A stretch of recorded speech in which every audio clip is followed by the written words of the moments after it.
Ladies and gentlemen, welcome to a brand new video that I am going to be uploading to my YouTube channel.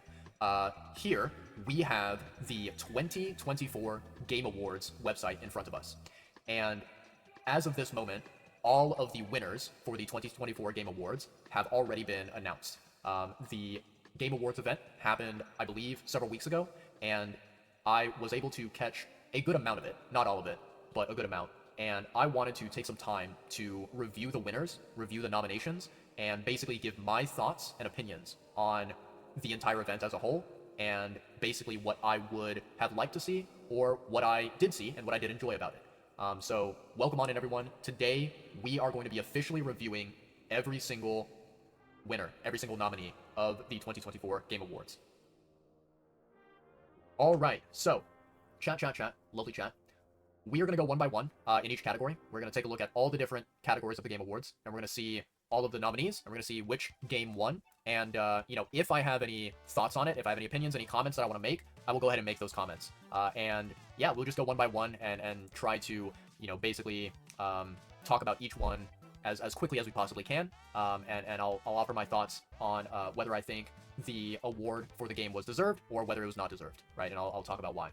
Okay, so I think what we want to do is let's go ahead and we are going to basically go backwards here, right? I think that what we do is this is the order that we're going to do it, chat. We're going to start here at the best esports team, and we're going to go backwards right through this list, okay? And then we're going to get to Game of the Year, and then after Game of the Year, I think we'll do the Player's Voice Award, and I'll explain why that is the case, basically after, once we get to the very, very end, I'll explain why this is the case.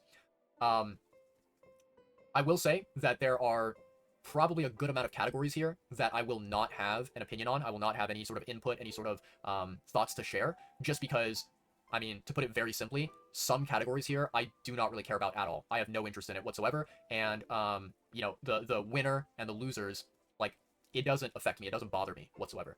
So those categories that I don't really care that much about, we can brush past them, and we can skip past them, right? But yeah, let's go through every single category here. Starting off with Best Esports Team, we had the nominees being Bilibili Gaming, Gen.G, Navi, T1, and Team Liquid. So, this category right here of Best Esports Team, truth be told, I do not give a crap about it. I have no opinion whatsoever on the winner and the losers of this category, because I don't watch esports. Esports is a thing that has never really interested me. I am not someone who is a big major fan of games that involve a player versus player aspect, right? I don't really care that much about PvP.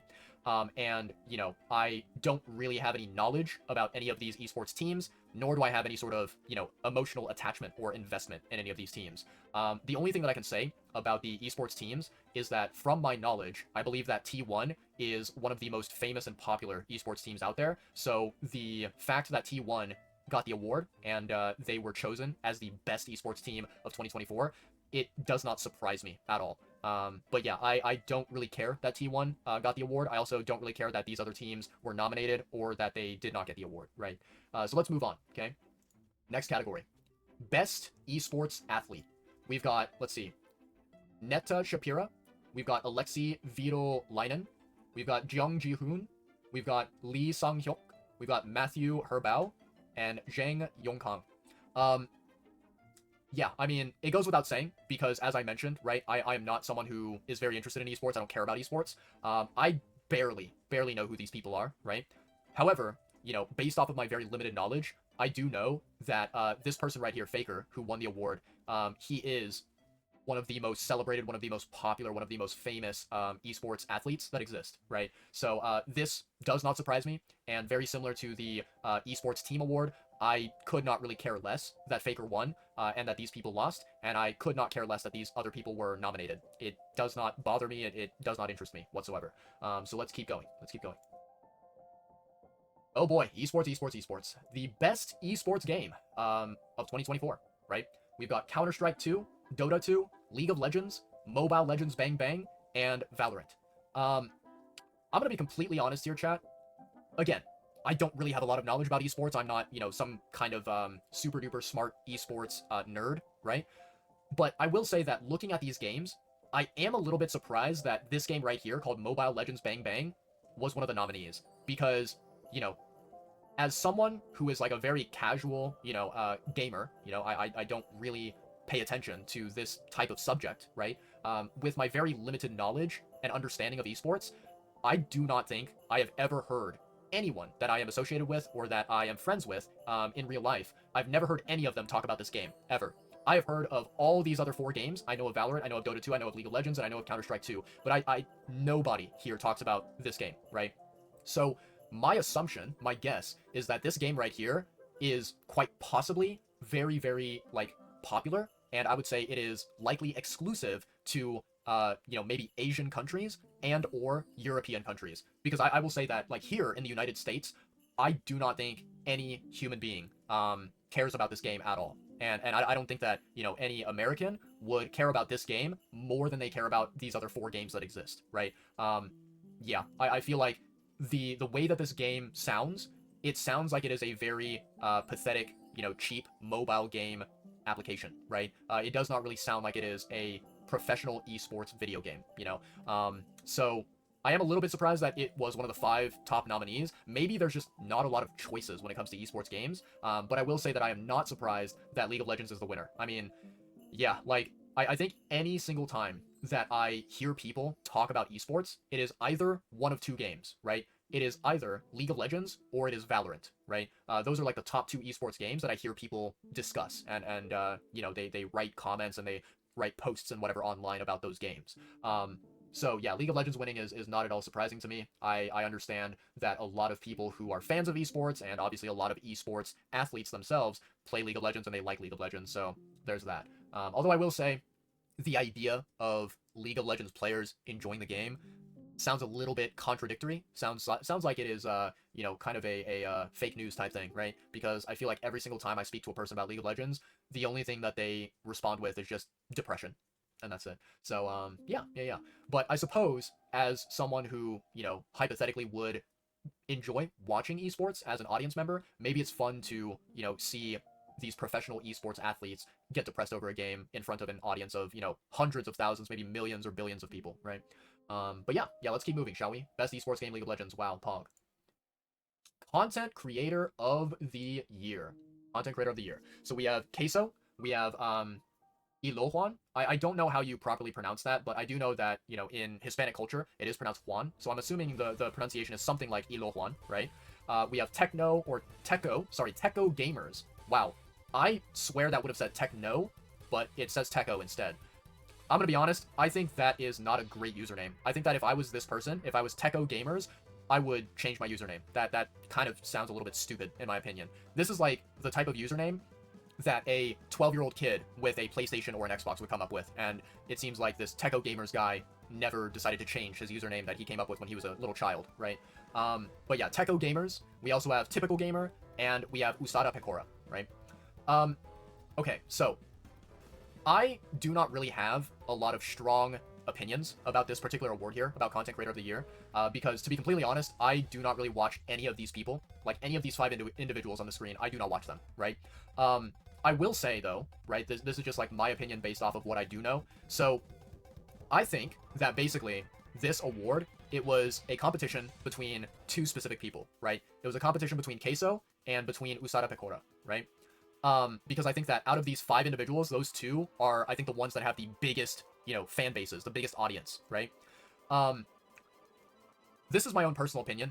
I know that there are a bunch of people out there that will disagree with me and will probably be very angry with me for saying this, but I personally really, really, really dislike VTubers. I think that VTubers are not really worthy of watching, and I would also say that, like, I do not think that basically the way people out there in the world, the way that they kind of worship or revere these VTubers online, it disgusts me. And it's something that I've never supported. I've never liked it, right? I think one of the big things that concerns me about VTubers is that they have these, crazy obsessive fan bases. And, to give you a very, very quick example, I have heard many, many, many stories where there will be a fan of a VTuber, and this fan, they might be a young teenage kid, or they might be a full-grown adult, but this person, they decide to pull out a credit card and basically they spend money on donating to these VTubers, and they'll donate, you know, $100 or $300 or $500 or $1,000 or something like that, right? And it's ridiculous because I feel like these VTuber fans, they have such a, you know, an obsessive parasocial relationship with the VTuber, and it's just it's so incredibly unhealthy. Like, imagine you have this effect where basically you are able to persuade a young teenage kid to steal their parents' credit card and to swipe the credit card, donating a crap ton of money to a stranger on the internet who doesn't even show their face and what they look like, right? I think that idea, that concept, is so incredibly scary and dangerous and risky, you know? And so I have always found the idea of VTubers to be just not anything worth idolizing, not anything worth treating as if they are some kind of a celebrity, some kind of a special human being that deserves to be worshipped, you know? I think that out of all of the, like, kind of big, you know, professional, famous and popular VTubers that exist, there's only one VTuber that I have a lot of respect and admiration for, and the reason why is because this VTuber, they are forced to be a VTuber, due to the fact that, you know, they have a very, very serious health condition that does not allow them to live a normal human life, right? They are constantly stuck at home. They're not able to go outside. They're not able to socialize and interact with other people. They have to live their entire life inside of their home only, and they cannot do anything about it, right? And that particular VTuber is Iron Mouse. I have a lot of respect, I have a lot of admiration and love for Iron Mouse. But all of these other VTubers that, you know, are very famous and very popular and very loved by their obsessive fans, they don't have to be a VTuber. You know, it is not like their life depends on it, and they have other alternative options, but they choose to be a VTuber because they desire to be one, right? And those people, I personally do not have any sort of respect for. I don't really, you know, love them. I don't care for them. I don't have any sort of obsession with any of them. So, you know, even though the, you know, human being that is behind the VTuber avatar, even though they might be a nice human being, I would never, ever, ever, ever call myself a fan of any VTuber like that.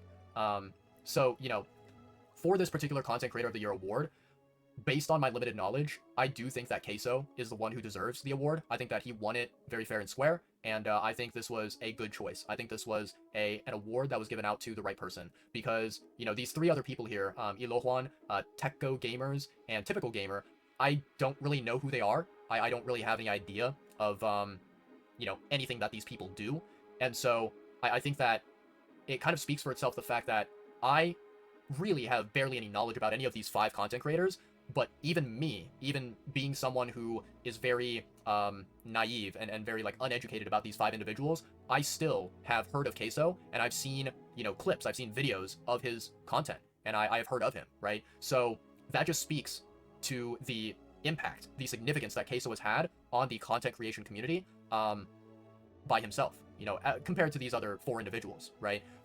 So it's like, yeah, I think that at the end of the day, the competition is between Queso and Usada Pecora, and I personally believe that Queso 100% deserved this award, and I think that it was a good choice to pick him as Content Creator of the Year. I will say that, you know, if I were someone who could basically select my own, like, nominees to put up for Content Creator of the Year, obviously this list of 5 people would look very, very, very different, but I think that Queso is not a bad choice whatsoever, and massive, you know, congrats to Queso on this honor, right? This wonderful award. Okay, so Content Creator of the Year, that's done with. Let's move on now. Let's go to the next category. All right, most anticipated game. So this is the most anticipated video game to come out in the future, right? We've got Death Stranding 2, we've got Ghost of G.O.A.T, we've got Grand Theft Auto 6, Metroid Prime 4, and Monster Hunter Wilds. Okay. So,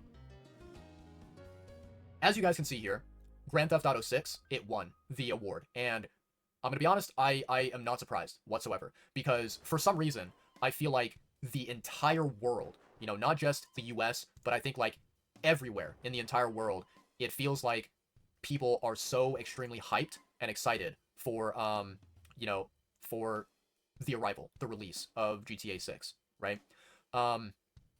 It's kind of a little bit surprising to me, and by surprising, what I mean is that, like, you know, I personally feel like if you look at the entire inventory of video games that exist in the entire world, right? You look at all video games that are available to play in the entire world, I think that Grand Theft Auto as a franchise is nowhere near the top. I think that there are games that are far better, far superior to the Grand Theft Auto franchise, right? I think that Grand Theft Auto as a franchise is a solid franchise. They have been able to release some very entertaining, very enjoyable video games, but I just never have really understood the excitement and hype around Grand Theft Auto, right? I think that, like, basically Grand Theft Auto is a game that is fun and enjoyable, but after a certain point, I feel like you can very easily get tired of Grand Theft Auto, and you feel like, man, I kind of want to try a different genre of game. I want to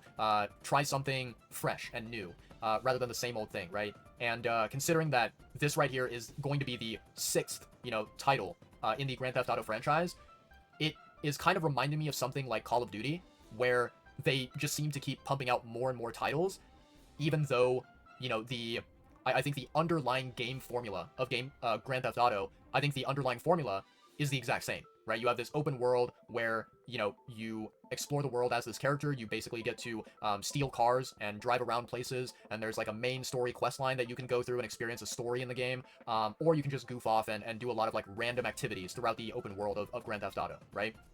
So I think that the formula of the Grand Theft Auto franchise is one that has been done many, many, many times, multiple times over and over again, and I feel like, I personally am not really interested in it. I'm not really, captivated by it anymore. I think that when Grand Theft Auto first came out, the concept of it, the premise of it was really exciting. It was really new, really fresh. But considering that this is their, 6th game that they are releasing, I just feel like, it is slowly but surely becoming the Call of Duty 2.0, where they will constantly, continuously release newer and newer versions of Grand Theft Auto, until the people who play Grand Theft Auto become old grandpas and grandmas, and they die of old age, right?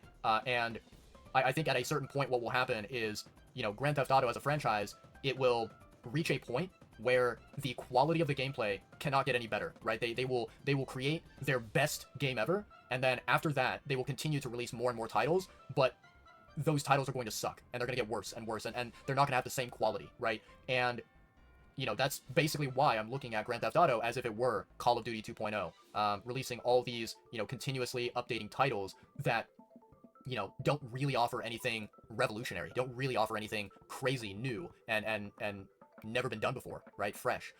So, yeah, I don't really understand all of the hype and all of the, excitement around this franchise. I think that Grand Theft Auto 6 should be a good game. I'm not saying that it's going to be terrible quality or anything, but I simply do not understand the interest and the fascination that the world has with this franchise. I don't. Yeah. Like, I think that the way I would phrase it is, to me, the best that Grand Theft Auto can be would be like an 8 out of 10 quality game. 8 out of 10, right? Which is a pretty high score. I think that's a pretty solid, good score for a video game. But the thing is, I have played many games that I would actually consider a 9 out of 10. And the games that I would consider to be my personal favorites, those ones, in my opinion, are a 10 out of 10. Whereas Grand Theft Auto as a franchise, it will never be above an 8 out of 10. It'll always be 8 out of 10 maximum, right? So yeah, that's my overall thought process. And in terms of like which game out of these 5 that I would have liked to see win, yeah, I think that I would have given the award to this game right here, the Ghost of G.O.A.T, which is basically a sequel game to the Ghost of Tsushima video game that came out and captivated a large amount of people, a large audience of people. Anyone out there who is unfamiliar with my channel and my content, something that you may not be aware of about me is that my #1 favorite video game in the entire world is Sekiro. And Sekiro is a video game that is set in Japan, and it is involving Japanese culture, Japanese, mythology, right? And it is an incredible, amazing masterpiece of a game. And so, Ghost of G.O.A.T, Ghost of Tsushima, those two games being similar in the sense of like exploring Japanese culture, Japanese history, Japanese mythology and whatnot, these are games that resonate with me, that really speak to me, that I can get very invested and very like connected to on an emotional level, right? So I think I would have picked Ghost of G.O.A.T, right? I think that these other games here, Death Stranding 2, Metroid Prime 4, and Monster Hunter Wilds, I have no doubt that they are good games or that they will be good games, but I have no interest in any of those other games. They don't, they don't fascinate me, right? And so I do not think that they deserve an award, right? So I think that most anticipated game, my vote goes to Ghost of G.O.A.T, and that's what I think is the winner of this particular category. Yeah. All right. Best adaptation. Okay. So we've got Arcane, right? The League of Legends anime. We've got Fallout. We've got Knuckles, Like a Dragon Yakuza, and Tomb Raider. So, as you can see here, the winner of this was Fallout. I'm gonna be completely honest here. I have not watched any of these except for Arcane. I've watched Arcane, right? So here is my thought process about this award right here. I don't really have any strong opinions on this award. Like I don't really have any sort of care about who won and who lost. Um, I think that if Fallout is voted as the top best one, that's fine. So be it. I don't really care. It's a TV show that might be good, might be enjoyable, but I didn't watch it, and I likely never will watch it. So it is what it is, right? However, if I had to choose a winner from this award, from this category, I think I would probably go for Like a Dragon Yakuza, just because I know that the Yakuza video game franchise, the series, I know that it is very popular, and I know that every single person I've spoken to about the Like a Dragon Yakuza franchise, they really, really love the games, and they really think that they are incredibly fun and enjoyable and entertaining. So, I have trust and I have faith that they were able to take the Yakuza Like a Dragon franchise and make a very, compelling, very interesting TV show out of it, right? In the hypothetical scenario that the Like a Dragon Yakuza TV show was a failure and it was not good quality, I think my next vote would probably go for Arcane. I think that Arcane would probably be the winner. I think that Arcane as a franchise, considering both Season 1 and Season 2, it had really, really, really incredible, amazing visuals. The animation quality was top-notch, right? It was a masterpiece. I think the music choice was also really, really good. There was a little tiny bit of a problem with the story, with the overall plot of the entire franchise, but I still really enjoyed it. Getting to sit down and watch it as someone who knows nothing about League of Legends, I actually really enjoyed the franchise. I really enjoyed the episodes that I saw. So I think Arcane would be my second pick, but my first pick would go to Like a Dragon Yakuza, right? Yeah. No other comments, no other thoughts about best adaptation. Fallout is the winner, so be it. That's perfectly fine. Let's keep going, shall we? Let's move on to the next category here. Best multiplayer game. Okay, very interesting. This is going to be an intriguing topic to discuss with you guys. Okay, so we've got Call of Duty Black Ops 6, we've got Helldivers 2, we've got Super Mario Party Jamboree, Tekken 8, and Warhammer 40,000 Space Marine 2. Okay, so here is basically my thought process, right? First and foremost, I do want to clarify, and I want to just state out loud that I am not really a massive multiplayer fan. Like, I don't play a lot of multiplayer games. I think that they're okay, but, I think that for me, it is quite difficult for me to find a multiplayer game that I am interested in that all of my friends want to play as well, right? There's very few games that fit that criteria. However, with my knowledge of multiplayer games and with my own personal preferences, these are my thoughts, okay? I think if I were to have chosen a winner from this category, I think I probably would have gone for either Super Mario Party Jamboree or I would have gone for Warhammer 40,000 Space Marine 2. And here's the reason why, okay? Number one, Call of Duty as a franchise, I really don't like the franchise. I feel like what they've been doing is they have been constantly recycling the exact same game over and over and over and over and over again, releasing a quote-unquote new Call of Duty game every so often, right? I think that there is no creativity and there's no innovation with their games. I feel like they just have been pumping out the exact same type of video game for the last, 20 years or 30 years or however long that they've been releasing stuff, right? Call of Duty is not a franchise that I really enjoy that much, and I would never, ever, ever in any universe consider a Call of Duty game to be a best of any category, right?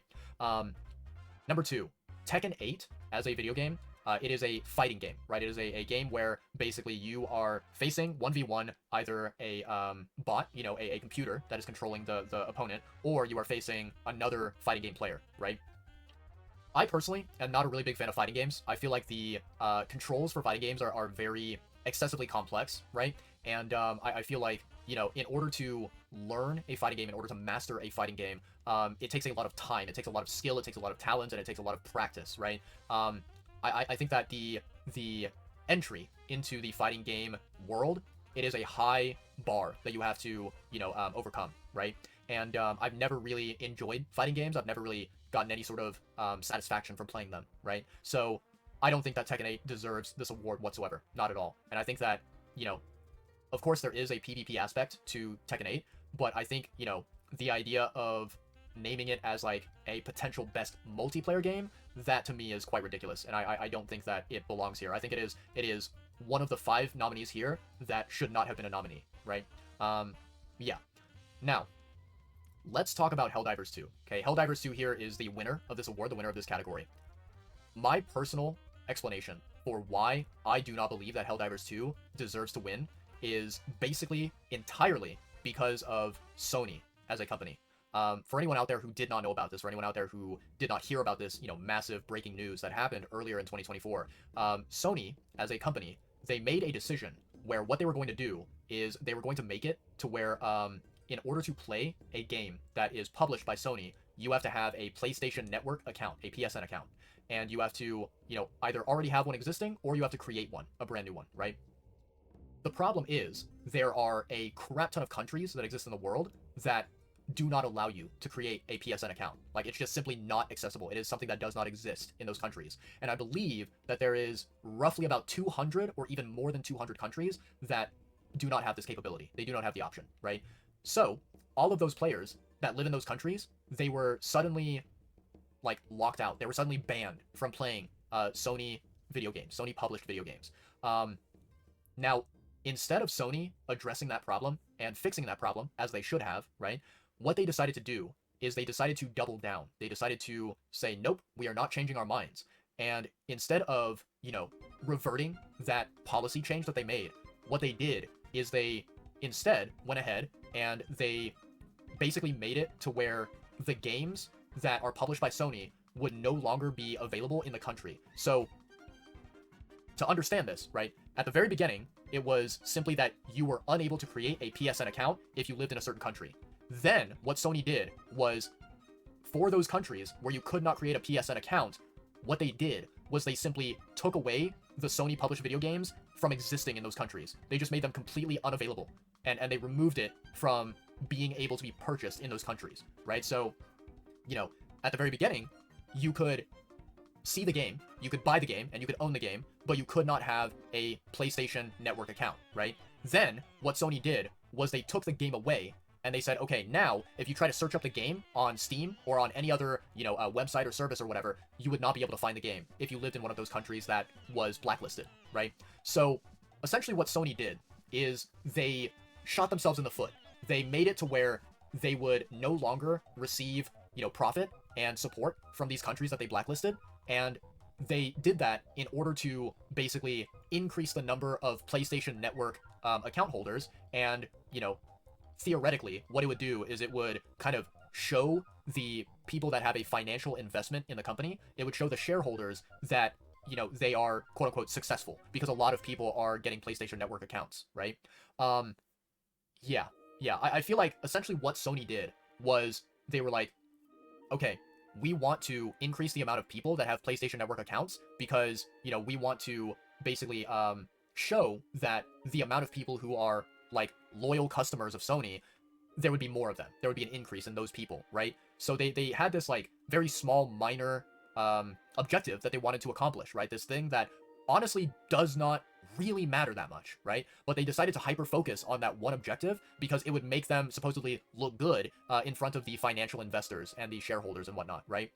And in order to accomplish that objective, they decided to blacklist a bunch of countries and cut off their source of revenue, their source of profit from those countries, and make it to where they could not, you know, have a wide global reach that was unlimited and unrestricted in any capacity, right? And yeah, so it felt like, you know, what they were doing is they were taking, you know, let's say hypothetically, they cut off their leg, you know, and they took their leg that they cut off, and then they, you know, glued that part of the leg to their hand, to their arm. And so now they have a longer arm, they have a longer hand, which is supposedly better, right? While also simultaneously missing a leg and bleeding from that leg, right?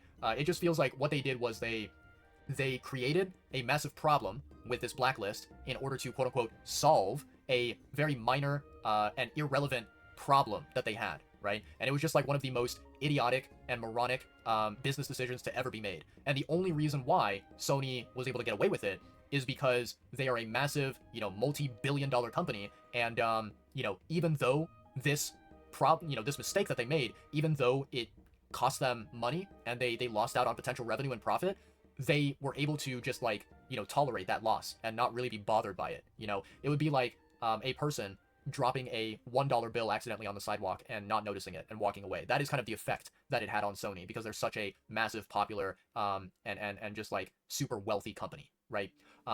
So because of Sony's actions, right, this affected games such as Helldivers 2. And after that particular change happened with Sony, where they blacklisted countries and removed the games from those countries, Helldivers 2, it went downhill, right? It got a lot of very negative reviews on Steam, and a lot of people were very upset and very angry about it. The only reason why Helldivers 2, why it is still able to be very moderately successful as a video game is, number one, the studio that created Helldivers 2, which is known as Arrowhead Game Studios.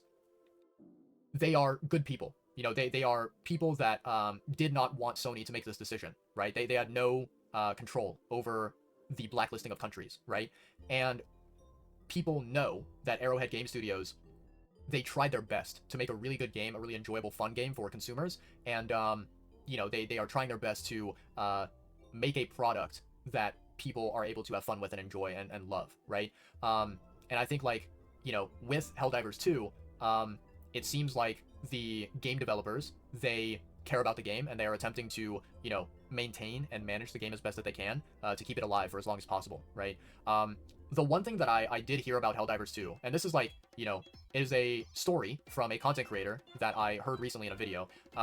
So I don't know how reliable this is. I don't know how long ago this happened, right? And I don't know whether it's still relevant, whether it's still something that is truthful to this day. But I basically watched this video where a content creator was talking about Helldivers 2, and they said that a lot of the very cool, powerful weapons that many people loved to use in the game at the very beginning when it first released, they ended up nerfing those weapons and making them worse than what they used to be. And it made it to where you basically could no longer use those weapons. Otherwise, you would die. You would get killed in the game, and you would have a difficult time completing objectives and missions and whatever. So I think that based off of that particular comment from the content creator, it seems like there was at least a temporary moment with Helldivers 2 where the game developers were kind of messing up the game a little bit and not really doing a good job. So that is another reason why I would not really vote for Helldivers 2 in this category, right? That is why it's not my number one pick. Now, the reason why I am sort of choosing between Super Mario Party Jamboree and Warhammer 40,000 is because, I have seen gameplay from both games, and it seems like, basically to me, if you are someone where, let's say you are a parent and you have children, who you raise and you take care of, right? And maybe you enjoy playing video games with your kids, right? I think that Super Mario Party Jamboree is a perfect video game for, bonding with family, spending time with family, and enjoying a video game experience with family, right? Or even with friends, even with close friends in real life, I think that if you're looking for a game that is very, safe, very family-friendly, very wholesome, Super Mario Party Jamboree, I think, is the pick. But if you are someone where, you're kind of more of a mature adult, whether you are, a man or a woman or whatever, if you are an adult and you enjoy games that are, more gritty and more dark and more, violent, right? I think that Warhammer 40,000 is a wonderful, wonderful game to get into and enjoy. I've seen gameplay of Warhammer 40,000, and it looks pretty decently fun. And, I will say that, in my personal opinion, right, both Helldivers 2 and also Warhammer 40,000 are games that I personally do not really love. I think that they're okay games. I think they're decent, and that they can be very fun and enjoyable for other people. But for me, it's not my type of video game. It is not my preferred genre or category, right? However, the biggest difference between Helldivers 2 and Warhammer 40,000 is simply the publisher, right? It's simply the fact that Helldivers 2 was ruined by Sony, and Warhammer 40,000, they had no problems with the game developer, nor did they have problems with the publisher of the game. So yeah. But all in all, I would say that I don't really care about best multiplayer game of the year. I just simply, my only opinion is that I do not think Helldivers 2 deserved it. I do not think it should have won. That's it. Okay, moving on to the next category here. Best sports/racing game. Yeah, chat, I'm gonna be honest, I do not care at all about this genre. I do not care about this award whatsoever. The winner of it was EA Sports FC 25. no thoughts, no opinions. I could not give less of a shit, right? The only thing that I can say about, this particular genre is that I think if I had to pick a, sports game or a racing game or whatever, I think I would probably have to choose a basketball game, simply just because basketball to me is the least boring sport, right? And out of all the different sports games to exist, I think that basketball is the one that I would tolerate the most, and that I would not hate actively, right? But I really have no opinion here. I have no, no sort of like comments about the soccer game or any of these other nominees that could have won. No input whatsoever. Let's keep going then. Let's go to the next category. Best sim or strategy game. We've got, let's see, what do we have here? Age of Mythology Retold, Frostpunk 2, Kunitsugami Path of the Goddess, Manor Lords, and Unicorn Overlord. I'm gonna be honest, chat. I also do not really have any sort of strong opinion on this category right here. I don't really play these types of games. I think that there are some strategy games that I do enjoy, but not really any of like the newer, more modern strategy games, right? Yeah, I think like, so out of these choices here, the only game that I've seen gameplay of is Frostpunk 2, due to the fact that Pirate Software did play it, and he recorded a video about it. But yeah, I don't really have any sort of thoughts, any sort of opinions on whether Frostpunk 2 deserved it or whether any of these others deserved it. I don't really care that Frostpunk 2 won. I don't really care that any of these other games lost. If I had to pick one of these games, maybe I would have chosen Kunitsugami, just because it seems to be a game that is kind of more focused on, Japan or Asia or, Japanese culture, Japanese mythology, whatever, right? But yeah, no real, like, actual, strong opinions or thoughts to share. Let's keep going, shall we? Best family game. Okay. Appropriate for family play irrespective of genre or platform. We've got Astrobot, Princess Peach, Super Mario Party Jamboree, Legend of Zelda, and The Plucky Squire. I don't really have a strong opinion on this category, chat. I think that if I had to pick something, I think I would maybe pick, I don't know, maybe Astrobot or Super Mario Party Jamboree, or maybe even Legend of Zelda. I don't really know. I don't really play any of these games, right? I think one of the big reasons why I don't play these games is, like, a lot of these games here, these 5 games, they are Nintendo games, right? And for anyone who does not know, I own only one console that is made by Nintendo, and the console that I own is a Nintendo DS. I do not have a Nintendo Switch. I do not have any other Nintendo console in my entire house, right? So I do not have the ability to play these games, and I do not think that it is worth buying a Nintendo console in order to play any of these games. I don't think it's worth the money that you spent, right? As for Astrobot, I can actually say that, the biggest reason why I've never played it is simply just because, very similar to Nintendo, I do not own a PlayStation. I don't own a PlayStation. I never have owned a modern, newer generation PlayStation, and I'm gonna be honest, I likely never will. I think the only, logical scenario where I would own a PlayStation is if I got a PlayStation as like a birthday present, as a gift from a family member or a friend, right?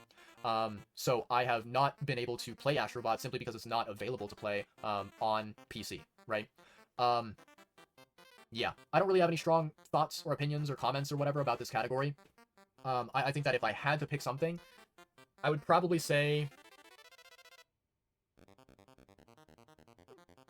probably Super Mario Party Jamboree. Yeah, yeah, probably that. I think, like, one of the very good points that a friend of mine brought up, right? Good old Sunday GG, a fellow content creator, fellow Twitch streamer of mine. He mentioned this fact, which I found to be very, very interesting, right? Apparently, Astrobot is a game that is purely 100% single player. You cannot play this game in multiplayer mode or co-op mode with other people. So it is very fair to describe Astrobot as a family-friendly game, but it is not accurate to say that it is a family game in the sense of, like, being able to play it with your family. You know what I mean? With that, fact in mind, I think that it is only fair that the best family game should be a game that has the ability to play multiplayer and or co-op, and is a game that is family friendly, that is able to be played by children of all ages, right? Children and adults, right? So yeah. I think that Astrobot is not a bad pick per se, but is it the best one? I can't really 100% agree with that decision. Yeah. All right, let's keep going. Let's move on. Best fighting game. I don't really have an opinion here. I don't really have any thoughts, any input, or any sort of like, you know, personal choice of my own. As I mentioned earlier in this little video, I don't really enjoy fighting games. I think fighting games, they don't have any sort of satisfaction to me. I don't really, you know, find myself happy whenever I'm playing these games. So yeah, I simply stay away from them, right? I think if I had to probably choose one, I think I'd probably go for Marvel versus Capcom. I think that would probably be a pick of mine, simply just because, you know, I love the superhero genre. I love superhero video games, and I love superhero films for the most part. So I'd probably go and pick Marvel versus Capcom. But Tekken 8 was the winner. Don't really care. Don't have any thoughts. Don't have any opinions about Tekken 8. It's a game. That's basically it. All right. So that was best fighting game. Let's move on to the next category. Best RPG. Oh boy. All right. It's time to get very, very, very spicy here, chat. Okay? So, here's my opinion. As you can see, Metaphor ReFantazio is the winner of this category. And this is basically my personal thought process, okay? I think that because of the games that I enjoy personally, and because of the games that I played personally, my vote would go to Elden Ring Shadow of the Erdtree, right? I love Elden Ring so much, and I love the DLC for Elden Ring so much. It is an incredible experience. You know, I have this opinion about the DLC that I will, you know, very, very happily talk about, and I will explain this idea, because I think it you know, is something that I would consider to be a very wise idea, a very good idea, right? I think that From Software, the, you know, game developers behind Elden Ring, I think that what they should have done is they should have released the Shadow of the Erdtree as a whole separate individual video game outside of Elden Ring, right? What they could have done is they could have called it, you know, Elden Ring 2 or Elden Ring 1.5, or, you know, maybe just come up with some other fancy title for it that separates it from the main game. Because the reason why I say this is that, you know, the DLC experience of Elden Ring, it felt like I was playing a completely, totally new game. It felt like I was experiencing a journey that could be a full, you know, triple A experience on its own, right? Yeah, I think that, you know, for those who don't know, I have played through Elden Ring, the base game, 7 times already. I've experienced the game so many times, back to back to back to back to back. And getting to play through the DLC, it was very familiar in the sense that I knew I was playing Elden Ring, but at the same time, the feeling that I got, the vibe that I got from going through the entire DLC, it felt so new and fresh and different from the base game, and I loved it. So my personal opinion is that I think I would have voted Elden Ring Shadow of the Erdtree. However, I do know that a lot of people out there, including myself, right, I would say that I agree with this, a lot of people out there do not think that a DLC should be nominated and should be considered as a potential winner for a category, right? I think that that is totally fair. That is a very fair opinion to have, and if you believe that, I am not disagreeing with you. However, what I will say is that, you know, out of these 5 games that are on this list here, right, I played Elden Ring Shadow of the Erdtree, and I loved it. And I do not think that any of these other 4 games, you know, that are nominated here, I do not think that they would have given me the same joy and satisfaction that the Elden Ring DLC gave me. So my personal vote goes to Elden Ring for this category, right? However, if, let's say we take a step back and we want to be objective, we want to be as unbiased as possible, I think that let's remove Elden Ring Shadow of the Erdtree from the list. Let's take it away and pretend it does not exist. It's not there. Out of the remaining 4 options, I think it is very understandable. It is very, you know, very worthwhile that Metaphor ReFantazio won this category, the best RPG of 2024, because, you know, every single person that I know is a fan of Japanese RPGs who played Metaphor ReFantazio, they have only had very positive things to say about the game. I've not really heard anything negative whatsoever. So, Metaphor ReFantazio winning, that's totally fair. I totally understand it, and I will not argue against it, you know? Yeah. All right, next category. Best Action/Adventure. The winner of this category was Astrobot. I don't really have a strong opinion on this category, and mainly just because all 5 of these games that are on this list here are games that I have not played, right? I have seen gameplay of Silent Hill 2, I've seen gameplay of Prince of Persia, and I've seen gameplay of Astrobot, right? If I had to pick and choose a winner of this category, I think I would probably go for Prince of Persia, or I would go for Astrobot, right? I think that Prince of Persia was a good game. It looked really clean. It looked really nice. And the gameplay that I saw, right, I actually have a very good dear friend of mine who very occasionally he will stream on Twitch, right?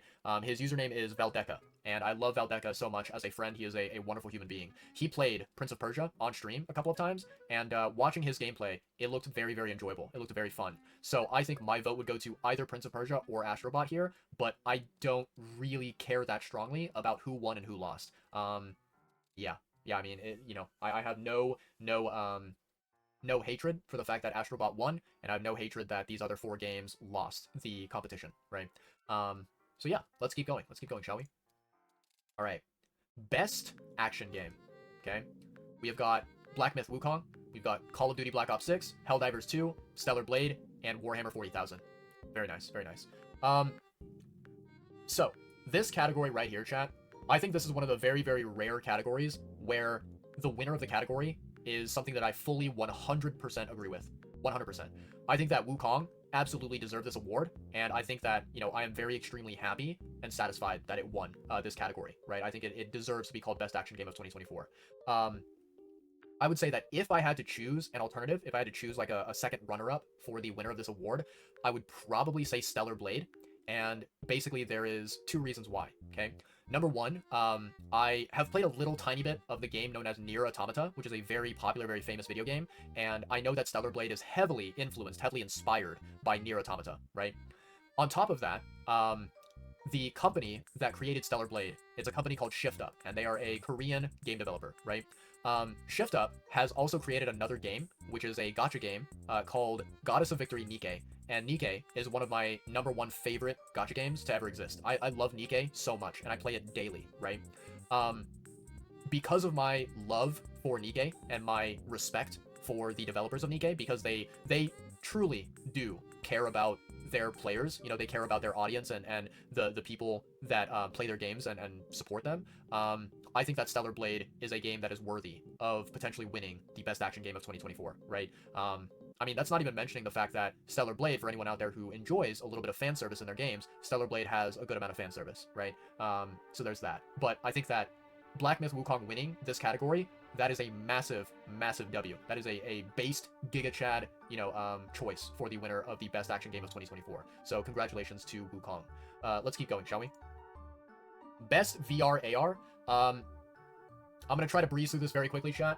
I don't really have any thoughts on this. I don't really have any opinion whatsoever. I do not play VR games. I do not play AR games, mainly just because I feel like if I did play them, I would very likely end up getting sick a lot. I would end up potentially, having to, kind of throw up, and I would get dizzy. I would get disoriented, and it would not really be a fun time. However, the winner of this category, Batman Arkham Shadow, I think that is that's a fine choice for me. For those who are unaware, some of my favorite, I would say like within my top 3 and my top 5 favorite video games of all time, the Batman Arkham franchise, they are some of the best video games that I've ever played, and I love them with all my heart, right? Specifically, Batman Arkham Origins and Batman Arkham Knight. I love those 2 games to death, and I consider them some of my top favorite. So, the idea that they created a VR or AR game where you get to play as Batman and have that Arkham experience, it is something that sounds very, very, very enjoyable and very entertaining. And I think that if I had the capability of experiencing and enjoying a VR or AR game, I think that I would probably love the Batman Arkham Shadow experience, right? So yeah, let's keep going, shall we? Best mobile game. We've got AFK Journey, Balatro, Pokemon Trading Card Game Pocket, Wuthering Waves, and Zenless Zone Zero. Okay, so here are my thoughts on this category, right? I think that Balatro is probably the most obvious and very just common sense choice here. I think that it makes sense, it's logical, and I am not at all shocked or surprised that it won this award, right? Looking at these other nominations, right? First of all, AFK Journey, I've seen gameplay of this game, and I also watch a streamer who basically streams video games daily, right? He played AFK Journey, and his experience with the game is that basically if you want to play the game and become, sort of like one of the best players, you want to compete with other players and do sort of PvP competition, you need to spend money on the game. And the amount of money that you need to spend is an extremely high amount of money on the game. So the streamer that I watch, he played it for a little bit and he spent money on the game, and then he realized that it was not worth continuously playing and continuously spending money on. So he ended up dropping the game. So, taking that into account, while also considering the fact that, I have seen gameplay of AFK Journey and it looks extremely, extremely lame and boring, I do not think it deserves this award, nor do I really think it should have been nominated, but it is what it is, right? Um, Pokemon Trading Card Game Pocket. For those who don't know, I actually do play that. I have it on my phone. It is downloaded, and I, try to log into that app every single day. The only reason why I do not think that this one should have won this category is simply just because of the fact that I think the Pokemon TCG Pocket game, it is a very new mobile game. It came out only recently, and I feel like considering this game as the best one out of the entire 2024 year, it's a little tiny bit of a stretch. It's not really, an argument or a debate that has a lot of logic and justification to it, right? I think that, I really enjoy the Pokemon TCG Pocket game. I think it's good. I think it's enjoyable. I think it's fun. But is it really worth calling the best mobile game? I'm not entirely sure about that, right? Wuthering Waves and Zenless Zone Zero, okay? I would say, so first of all, Zenless Zone Zero, I don't play that game. I follow streamers, I follow people who play the game, and I have friends who play the game as well. Zenless Zone Zero to me looks so extremely boring and bland and just like, it looks lame and not at all fun, not at all enjoyable, not at all entertaining. It's just another classic stereotypical gacha game, right? And I feel like, Genshin Impact, which is made by the exact same company as Zenless Zone Zero, Genshin Impact is far superior to Zenless Zone Zero, right?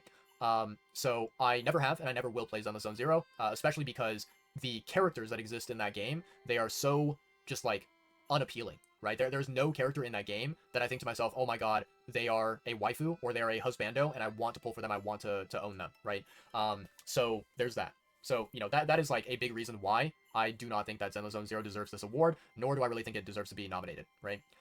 As for Wuthering Waves, I enjoy Wuthering Waves. I think it's a good game, but I think that one of the big things that it struggles on is right now, leading up to the release of version 2.0 in January of 2025. I think that right now Wuthering Waves is a very young game. It has not been out for a long time, and it has a lack of content, right? So that is a big problem with it.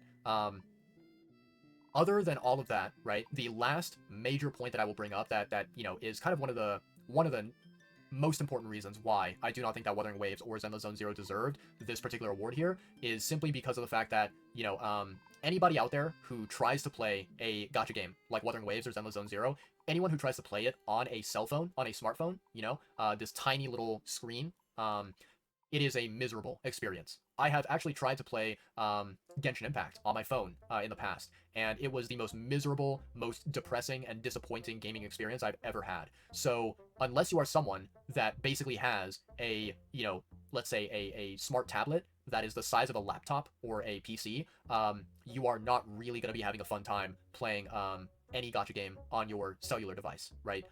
It is just not at all a very smooth and very efficient way to experience the game, right? So because of that, I would disqualify Wuthering Waves and Zenless Zone Zero from being considered potential winners at all, right? So therefore, we come down to basically the best two choices, Balatro or Pokemon TCG Pocket, and due to the fact that Pokemon TCG Pocket is a newer game, and it only came out pretty recently, I would have to go and vote Balatro by default. So, very understandable that Balatro won, and I'm not really, I'm not really going to argue against it, right? All right, let's keep going, shall we? Best debut indie game. All right, we have, let's see, we have Animal Well, we have Balatro, Manor Lords, Pacific Drive, or The Plucky Squire. I would say, looking at these 5 choices, it is basically a competition between 2 of these games. It is either going to be Animal Well or it's going to be Balatro, okay? I think that Animal Well is an incredible video game. I have not played it myself, but I actually do own it on my Steam library. And the fun fact is, so I actually went to a video game convention, which is called PAX West, and I got to actually, see Animal Well at PAX West whenever it was like basically still being developed, and it was still in the process of being released and published as a full complete entire game, right? When I went to the booth where Animal Well was being showcased, I actually got to meet the programmer, the creator of Animal Well. I got to meet the singular individual who created the entire game all by himself, right? And I got to meet him. I got to talk with him a little bit and basically just learn more about the game itself, right? Of course, after Animal Well released publicly, I watched gameplay of it. I saw, streamers and content creators playing the game, and based on what I saw, I knew automatically that when I played it myself, I would love the game. I would really, really, really appreciate it, right? It is a game that I think is very extremely well built, and the fact that it was made by basically a single human being is so incredibly impressive, right? Um, Balatro here is the winner of this category. I am not really too upset about that. I'm not really, angry or disappointed or anything like that. I think that, Balatro does deserve to be recognized and deserves to be, celebrated and praised. But I think, like, the only reason why I would not want Balatro to win this award is because Balatro has already won at least one other award category, right? So this right here is either like the second or maybe even the third or the fourth category that Balatro has won an award for, and I feel like it is probably more ideal to give some other games the spotlight and celebrate other games as well, not just one singular well-designed video game out there, right? I think that when there is one game that walks away taking home multiple awards, it does not really interest me that much. It does not really fascinate me when that happens, and I don't really, I don't think that my opinion of the winning game, I don't think that it improves. I don't think that it grows or gets better or anything like that. I think that it either stays the same, or in some cases, my opinion of that winning video game,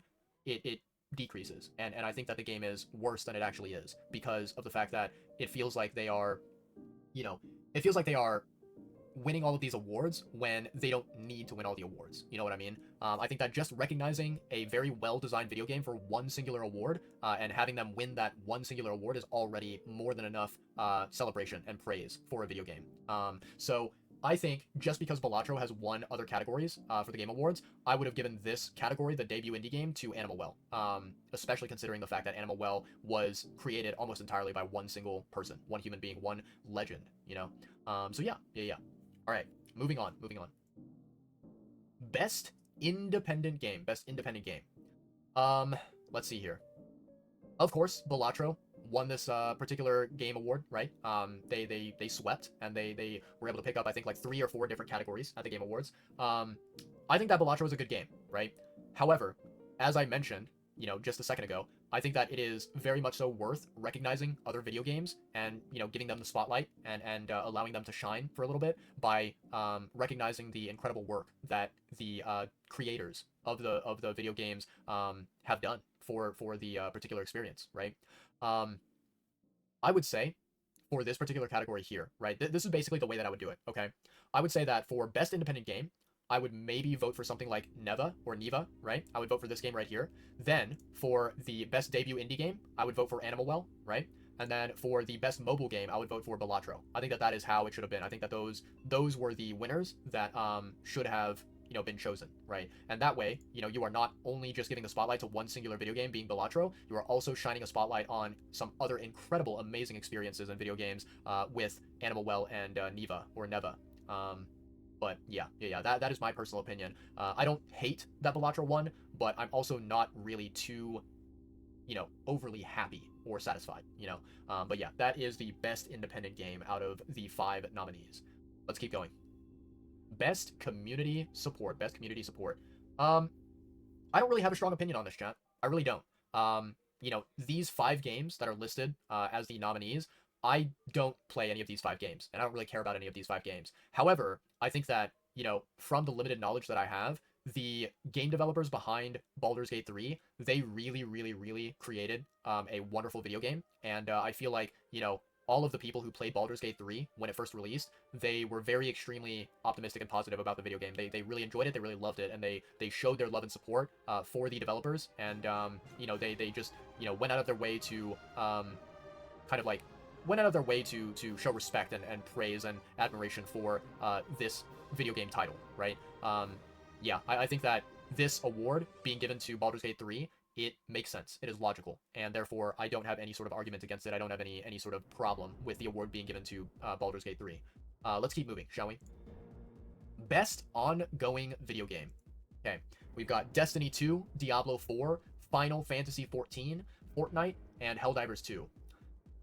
Boy, oh boy. I mean, you guys have already heard my entire, speech, my entire opinion about Helldivers 2. Long story short, I do not think that Helldivers 2 should have won this award. I do not think that it should have won any award, and that it should have been nominated whatsoever, right?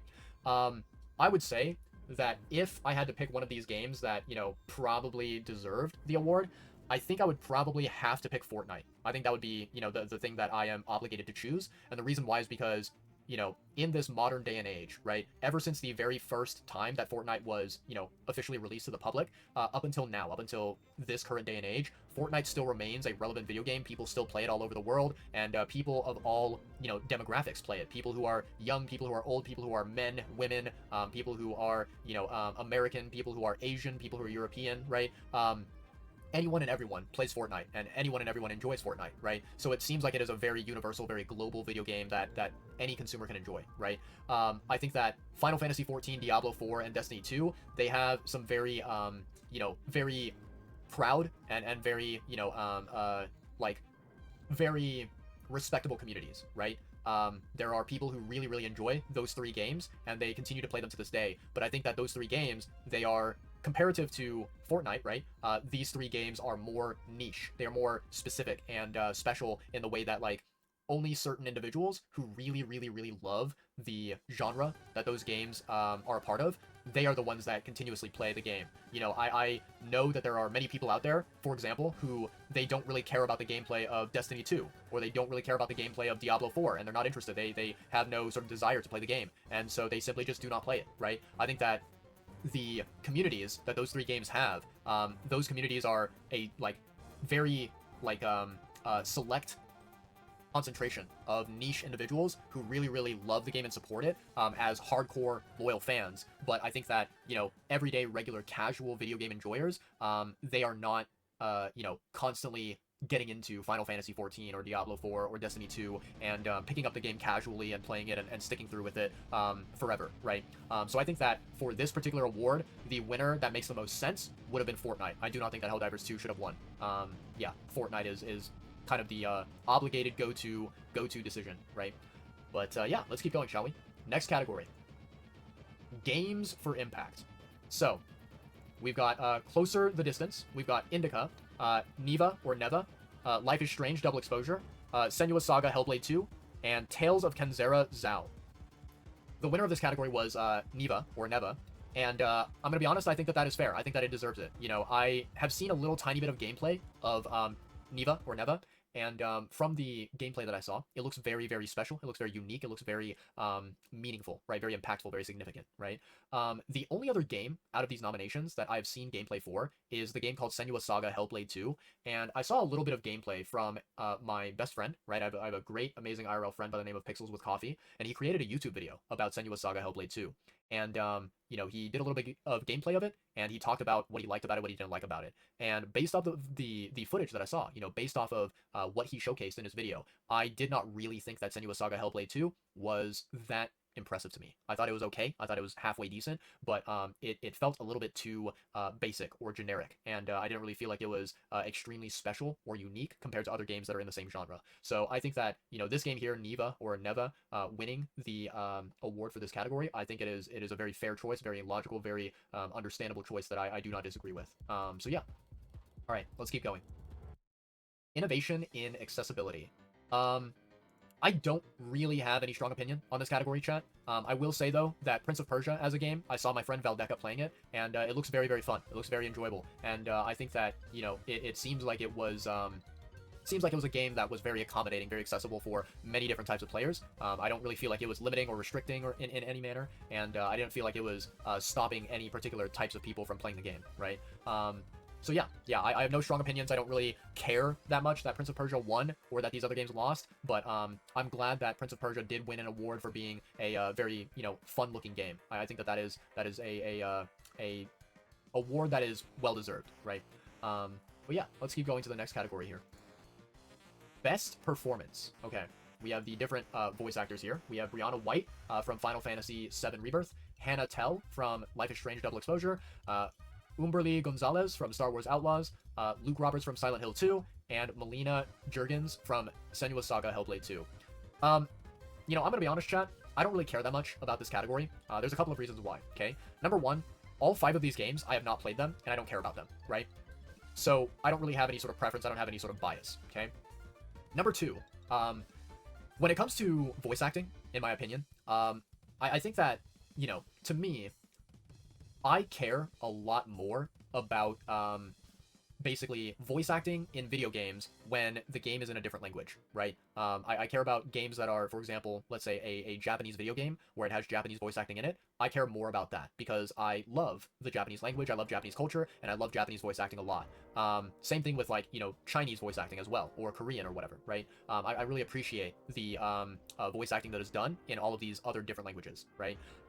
I've never really loved voice acting in like English video games, right? I think the only examples that I can think of for games where like I heard the voice acting and I was like, okay, this voice acting is phenomenal and I love it and I'm here for it. I think the only examples I can think of is probably like the Batman Arkham franchise and then probably Halo. Other than those like two different franchises, right? I don't really care that much about any other video games and their voice acting because I've never really been a major fan of English voice acting. I feel like English voice acting, to me, it does not really feel like special. It does not really feel unique or interesting or anything like that, right? It kind of just feels like I'm listening to a random American person speaking, and that's it. I don't really hear these English voice actors doing a role and think to myself, wow, they are really embodying this this fictional character on a screen that is bringing that character to life and making me feel as if I am a part of the video game. You know what I mean? As I said, the only like two franchises that have really given me any sense of that feeling is the Batman Arkham franchise and Halo. But outside of those two franchises, I really do not care that much about English voice acting. And I think like, honestly, voice acting is a very important part of a video game. But I think, imagine a hypothetical scenario where you are playing a video game and the voice acting is incredible. It is amazing. It is marvelous, right? But imagine that simultaneously the gameplay of that game is garbage and it's not fun and it's not enjoyable. It's not entertaining. Well, guess what? Then you're going to think that that game sucks and you're not really going to care about the voice acting, even if it is really, really, really good, So to me, I look at video games and I think, okay, is the gameplay of the game, is it fun? Is it enjoyable? Is it worthwhile? Is it entertaining? If the answer is yes, then I look at the voice acting and I'm like, okay, how is the voice acting? And basically what I think to myself is, if I listen to the voice acting and the immediate thought that pops into my head is, wow, this voice acting sucks, then I'm like, okay, this is not a good performance, right? But if I listen to the voice acting and let's say that I have no reaction whatsoever, I don't, I don't hate it, nor do I love it, then I'm like, okay, it's decent, it's not bad, right? And I don't have anything negative to say, and I'm like, cool, the voice acting was adequate, it was sufficient, it was acceptable, So I don't really have any sort of, strong preference when it comes to these 5 nominations. I don't think that one of these 5 nominations deserves it more than the other or whatever. I really don't care that much. Just because, English voice acting is not something that really, resonates with me. It's something where I'm like, meh, it's okay, it's cool, it's all right, but that's it. So yeah, let's keep going here. Best audio design. Best audio design. We have Astrobot, Call of Duty Black Ops 6, Final Fantasy VII Rebirth, Senua's Saga, Hellblade 2, Silent Hill 2. I don't really have an opinion on this category. I don't really have an opinion on these nominations here, right? I will say I am a little bit surprised that Senua's Saga Hellblade 2 won the category. They won the award. I'm quite surprised by that, just because when I watched my friend's video, Pixels with Coffee, he made that video about, Senua's Saga Hellblade 2, I did not really hear anything in the gameplay that stood out to me. There was nothing where I was like, wow, that is impressive, So I am a little bit surprised that it won this award, but I'm not going to argue against it. Mainly just because I don't really care about who won or who lost this category, since I do not play any of these 5 games, and I likely never will, Okay, let's keep going. Best score and music. Best score and music. Ooh. Interesting. Yeah, this is probably going to be quite a controversial, category, right? I think that out of these 5 nominations, right, Final Fantasy VII Rebirth, it's not bad, right? It is definitely not bad in terms of the music and the audio for it, right? I don't think that it has a bad OST or a bad theme song or anything like that. I think that, most of the time Final Fantasy is recognized for having really, really, really good music, right? However, I think what I will say is that everybody that I've heard talk about Metaphor ReFantasio, they have said that Metaphor ReFantasio has an amazing, absolutely incredible, just like insanely powerful and insanely memorable soundtrack and music, right? It seems like a lot of the people who played Metaphor ReFantazio, they loved the music in the game, and they praised it, and they you know, really, really, really spoke very highly of it, right? So I think it is quite surprising that Metaphor ReFantazio did not win this category, but I will say that, you know, if you look at overall the 5 options, it is not very surprising that Final Fantasy VII was the one that you know, beat Metaphor ReFantazio, right? I would say, if I had to give a personal opinion on this category, I think that very likely I would be very biased and I would vote for Stellar Blade, just because, you know, I respect Shift Up as a game developer, and I do like Nier Automata as a game, and since Stellar Blade takes a lot of inspiration from Nier Automata, then you know, I assume that the music of Stellar Blade is kind of a little bit similar to the music of Nier Automata, which is really, really, really good. So yeah, that is kind of like my stance. But overall, I don't really care that much. You know, Final Fantasy VII Rebirth won, boo-hoo, right? So be it. If that is the winner, that is the winner. But yeah, I think my vote would not go to Final Fantasy. I think it would go to either Metaphor ReFantazio or Stellar Blade is what I would choose. All right, next category. Best Art Direction. Here we go, here we go. Okay. So, the winner of this category here was Metaphor ReFantazio. And, you know, I think that Metaphor ReFantazio is a very good game. I think it does deserve awards. I think it deserves to be recognized and it deserves to be praised, without a doubt, right? However, I think that the lineup of nominations here, excluding one game, I think that the lineup of nominations here is very, very, very competitive, very strong, okay? Basically, this is what my opinion is. Number one, Black Myth Wukong is an amazing, incredible game. I have not played it myself, but I've seen gameplay of it, and it looks so incredibly fun and enjoyable and entertaining, right? I know that when I play Black Myth Wukong eventually, I will fall in love with the game, and I will really, really, really enjoy my experience playing it, okay?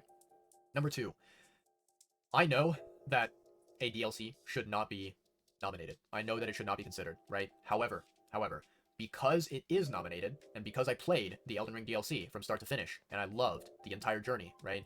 I cannot help but vote for my personal bias, right? If you are considering the artistic, you know, artistic design, the effort that went into the artistic design for the DLC, I think that it absolutely 100% deserves to be, you know, praised, and it deserves to be celebrated, right? And it deserves to win some type of award, right? So I think that Shadow of the Erdtree artistic direction was incredible. It was marvelous. It was magnificent, right? So that is like my own personal bias, my own personal pick, okay? The game, you know, the fifth game here, right? Neva or Neva. Looking at the design of the game, you know, looking at the gameplay of it, the videos and whatnot, clips that I've seen of it, it looks very, very, very unique, very impressive, very beautiful in terms of a game, right? So I would say that if hypothetically this game, if Neva or Neva won this award, I would not be shocked, I would not be surprised, and I would also not be unhappy. I would not be, you know, disappointed or angry about it. I think that it would be totally fair if it won this award, and it would very likely deserve to win the award. But yeah, last but not least, we have the one that I left out and I did not talk about, which is Astrobot. I have seen gameplay of Astrobot, right? In fact, as of me recording this little video here, my friend, Sunday GG, is playing Astrobot during some of his like most recent live streams on Twitch, right? He's been going through the game. And I think that Astrobot is a very solid game. I think it's a very, very good game. But when you compare the artistic direction with all these other nominees here, I am not at all surprised that Astrobot was not the winner. And in my own personal opinion, out of these 5 nominees, I think that Astrobot is at the very, very bottom of the list in terms of artistic direction. That is my opinion. I do not think that it should have been even close to winning this award. But, you know, congrats to Metaphor ReFantazio. I have no doubt that the artistic direction in Metaphor ReFantazio was wonderful and incredible. So, yeah, well done. All right, let's keep going. Best narrative in a game. We've got Final Fantasy VII Rebirth, Like a Dragon Infinite Wealth, Metaphor ReFantazio, Senua's Saga Hellblade 2, and Silent Hill 2. Yeah, chat, I think, like, my opinion on this category, I don't really have a strong one. I don't really care that much.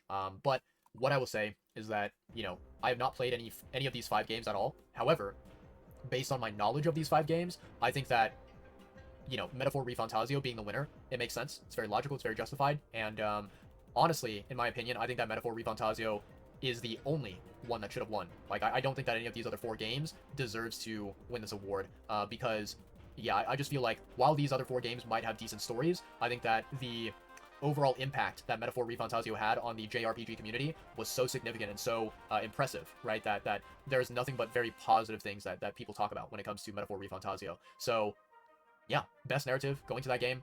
I have no objections. I have no no sort of like extra input that I need to say about this winner, right? Yeah, yeah. Let's keep going. Let's keep going.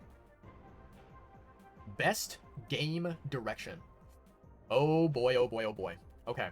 For this category right here, I 100% do have a very, very strong opinion about this. To keep it short and sweet and simple, this is my stance, okay?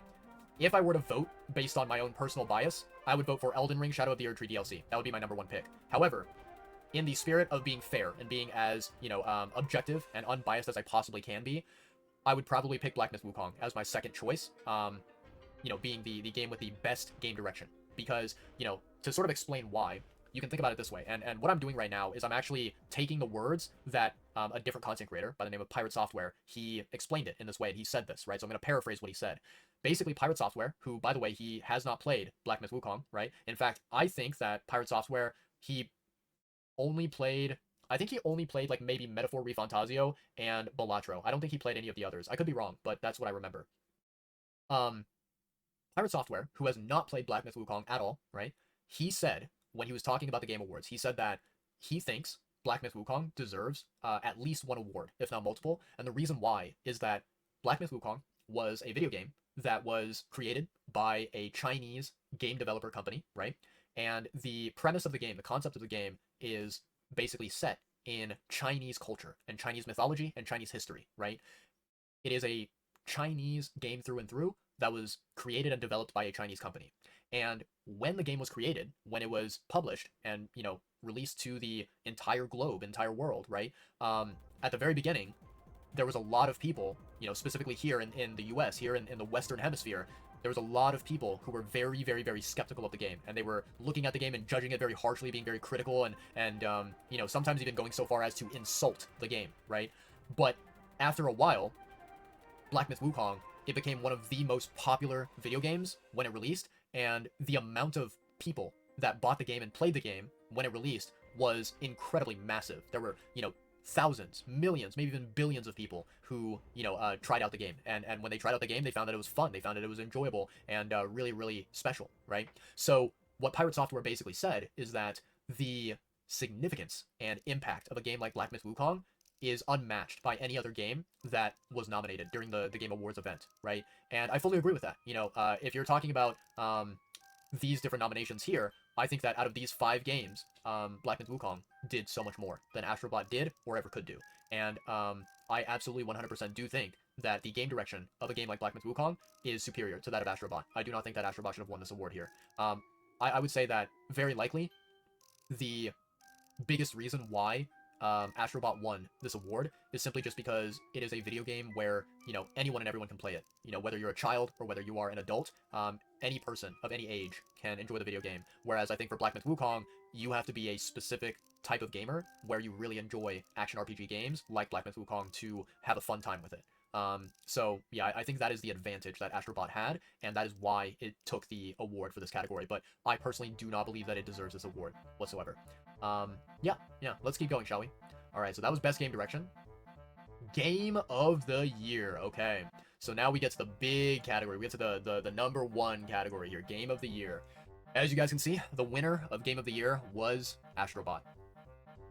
I personally do not agree with this. I personally think that this was a very, very undeserved award. I think that Astrobot won this game award, even though they should not have been chosen, right? Yeah, no, here's the thing. I have seen gameplay from all of these nominations here, right? I have played Shadow of the Erdtree DLC myself, the entire thing from beginning to end, right? I would say, maybe excluding Final Fantasy VII Rebirth, I think that Balatro, Black Myth Wukong, Elden Ring DLC, and Metaphor ReFantazio, I think those 4 games objectively, definitively, absolutely, totally have better gameplay than Astrobot. I think that they are objectively, factually, truthfully better video games than Astrobot, right? Is Astrobot good? Yes. But is it game of the year? Absolutely not. The only reason why Astrobot won is because it is a game that can appeal to any person, no matter the age, right? No matter whether they are a young child who is 8 years old or 13 years old, maybe they're a teenager who is 16 or 17 years old, or maybe they're a full-grown adult who is, 20 something, 30 something, right? I think because of the fact that Astrobot is, family friendly and it's not crazy excessively violent like some of these other games can be, right? I think that is the only reason why Astrobot won Game of the Year, and in my personal opinion, I do not think that it deserved it. Not at all. Not a single tiny bit, right?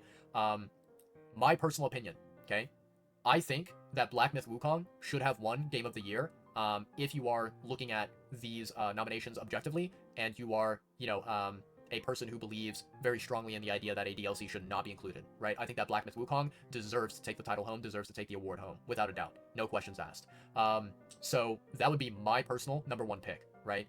If Shadow of the Erdtree is off of the list and it's not included, I think that a runner-up after Black Myth Wukong, it would either have to be Balatro or Metaphor Refantasio, right? And I think that if I had to pick one for myself, with a personal bias, I would probably lean more towards Balatro, just because I think that it is a game that I would likely have more fun with compared to a JRPG game that is very lengthy and very grindy, like Metaphor Refantasio. So yeah, that's my personal opinion here. But one last thing that I will say here about the entire topic of Elden Ring Shadow of the Erdtree, right? Essentially, I have two very main important opinions about the Shadow of the Erdtree DLC. Okay, number one, I mentioned this a little bit, earlier in this little video.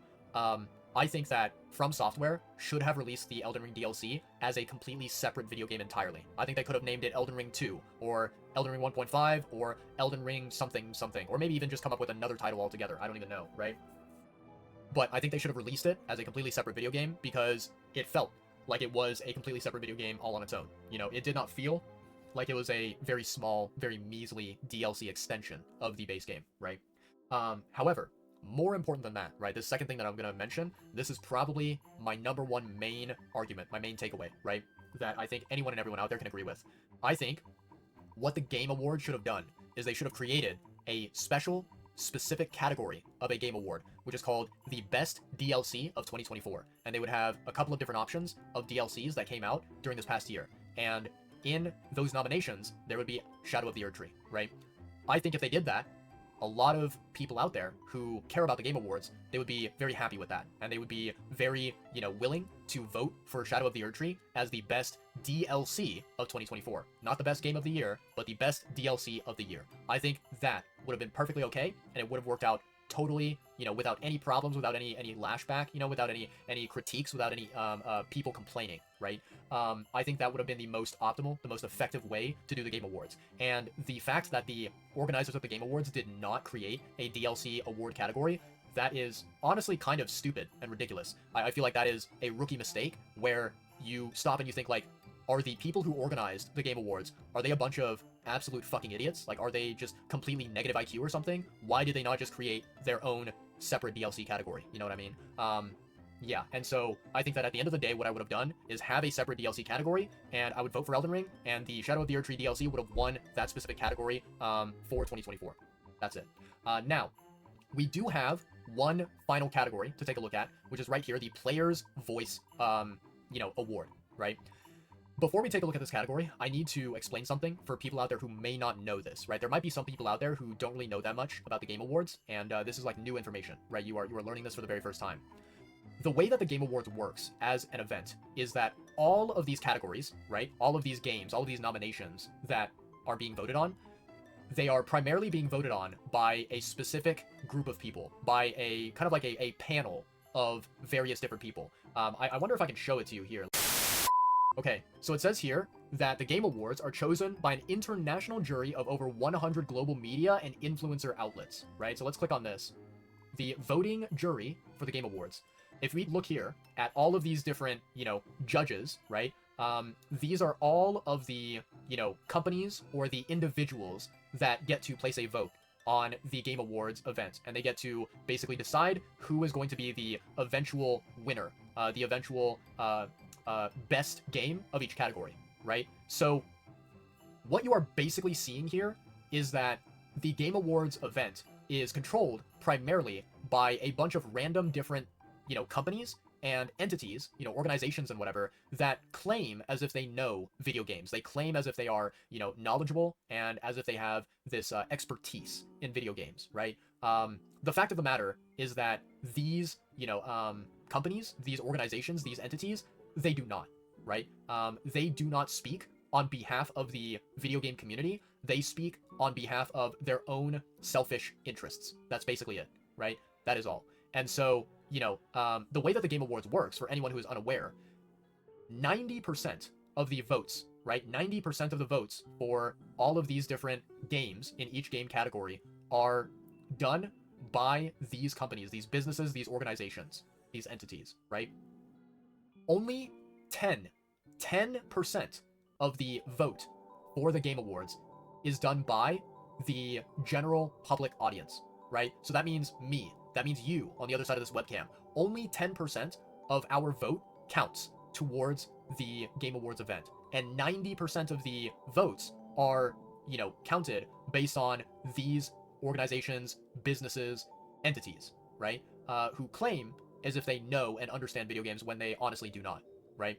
So what that basically means, the translation, is that the Game Awards is an event that from the very, very beginning, from the get-go, it is an event that is 100% rigged. It is one where the nominations and the winners are decided without any sort of input, without any sort of, like, I guess, participation from the public audience, right? It is literally just all a bunch of individual random like game journalists or whatever, and companies and businesses and organizations and entities that claim as if they are experts, right?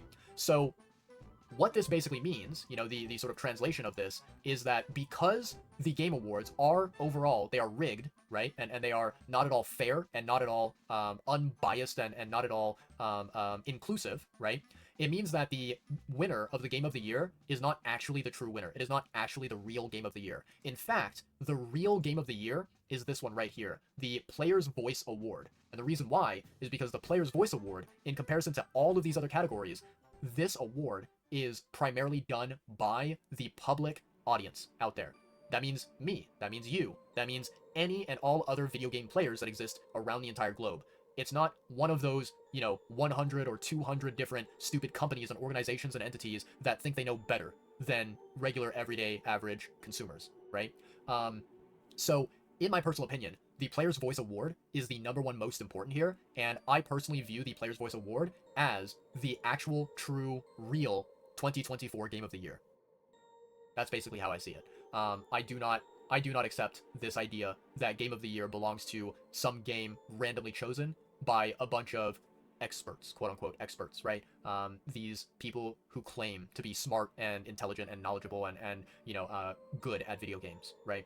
So yeah. In any case, let's click on this category and let's take a look. Who won the Player's Voice Award and who were the nominees? There we go, chat. Look at that. You can even see, like, I think this speaks volumes. I think this speaks so much to the entire Game Awards event, right? Look at how, when you click on the Player's Choice Award, you see that the winner pops up in the very middle of the screen. You do not get to see what the other nominations were. And I'm guessing that, what this means is that the nominations for Player's Choice was every single other video game that was shown in the other different categories, right? All of those other video games were potential choices. I'm assuming that is the case, right? The very interesting thing that you will notice here, that you will observe here, is when you click on this category, the winner is highlighted in the very middle, shown front and center. And not only that, but this page, this web page here, has this animation of confetti just falling endlessly on the screen, celebrating the fact that Wukong is the Player's Choice Award winner. Now, if you go back and you look at all the other categories that exist on the website of the Game Awards, right? None of those other pages have this same type of, the same type of energy, right? The same type of visual, right? And so what that basically means to me, what that kind of translates to, in my eyes, is that even the organizers of the Game Awards, even the people who run this entire show, they know in the back of their mind, they know 100% that this award is by far the most valuable, the most important out of all of them. Because those other awards, those other categories, they don't compare to this award, because this award was chosen by the entire video game community. It was chosen by every single regular, average, everyday video game player and enjoyer around the entire globe, right? It wasn't chosen by some, selfish, egotistical companies and organizations and businesses and whatnot who think that they are better than the consumers and better than the average video game players that exist. Yeah, yeah. So at the end of the day, this is what it boils down to, chat. Black Myth Wukong won the official 2024 Game of the Year.